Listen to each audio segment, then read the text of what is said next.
ផ្ដល់អារម្មណ៍5ចំណុចសម្រាប់សិស្សវិទ្យាល័យក្នុងការសិក្សាចំណុចទី1នោះគឺការផ្ដល់អារម្មណ៍លើគោលបំណងសិក្សា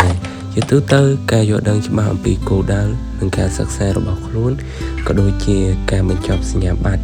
ក៏ទទួលបាននូវជំនាញនិងការត្រៀមខ្លួនសម្រាប់អាជីពនាពេលអនាគតរបស់យើងផងដែរហើយនឹងចំណុចទី2គឺជាការគ្រប់គ្រងពេលវេលាដូចជាក្នុងការសិក្សារៀនសូត្រវាគឺជាសមត្ថភាពក្នុងការរៀបចំពេលវេលាសម្រាប់រៀនសម្រាប់និងសកម្មភាពផ្សេងៗឲ្យមានប្រយោជន៍ភាពដើម្បីបង្កើនប្រសិទ្ធភាពក្នុងការសិក្សានៅក្នុងថ្នាក់កម្រិតឧត្តមសិក្សាចំណុចទី3នោះគឺ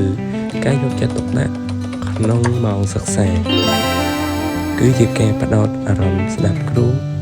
បញ្ចូលចំណេះដឹងនិងចូលរួមសកម្មភាពក្នុងឋានៈដោយមិនរំខានពីទូរស័ព្ទឬ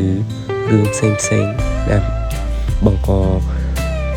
ផលរំខាននៅក្នុងការសិក្សា